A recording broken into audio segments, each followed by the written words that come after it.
ചെറുപ്പത്തിലൊക്കെ എനിക്ക് എല്ലാ പൂച്ചകളും ഒരുപോലെയാണ് ഫീൽ ചെയ്തുകൊണ്ടിരുന്നത്. പിന്നെ പിന്നെ കുറച്ച് കഴിഞ്ഞപ്പോഴത്തേക്കും എനിക്ക് പൂച്ചകളൊക്കെ പെറ്റ്സായി. ഞാൻ അവരെ ഇങ്ങനെ വല്ലാണ്ട് ക്ലോസ് ആയിട്ട് ഇടപഴകാൻ തുടങ്ങിയപ്പോൾ എനിക്ക് മനസ്സിലായി ഓരോ പൂച്ചയ്ക്കും ഓരോ നേച്ചറാണ്. അതായത് ഓരോ കളറുള്ള പൂച്ചയ്ക്കും എനിക്ക് മഞ്ഞ കളറുള്ള പൂച്ച ഉണ്ടായിട്ടുണ്ട്, അതായത് ഓറഞ്ച് ക്യാറ്റ്സ്, പിന്നെ വൈറ്റ്.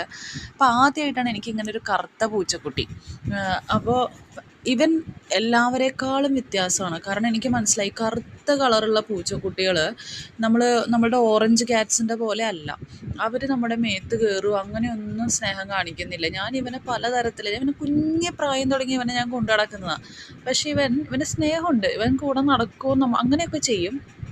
നമ്മളിപ്പോൾ മസാജ് ചെയ്ത് കൊടുക്കുകയാണെങ്കിൽ കിടക്കും, അതൊക്കെ ചെയ്യും. പക്ഷേ ബാക്കിയുള്ള ഓറഞ്ച് ക്യാറ്റ്സിൻ്റെ പോലെ അല്ല.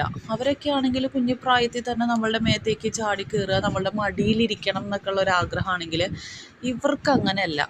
ഇവർക്ക് എപ്പോഴും ഇങ്ങനെ ഒരു വഴക്കുണ്ടാക്കണം. ചിലപ്പോൾ അവരുടെ വേ ഓഫ് എക്സ്പ്രസിങ് ലവ് എന്ന് പറയുന്നത് ആ രീതിയിലായിരിക്കും. അവർ സ്നേഹമുണ്ട്. കാരണം ഇവനാണെങ്കിൽ എൻ്റെ വിരലൊക്കെ ഇങ്ങനെ പിടിക്കുന്നൊക്കെ ഉണ്ട്.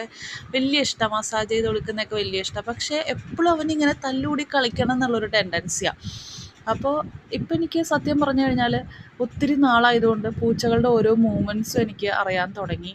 അങ്ങനെ ഹാപ്പി ആയിട്ട് പോകുന്നു.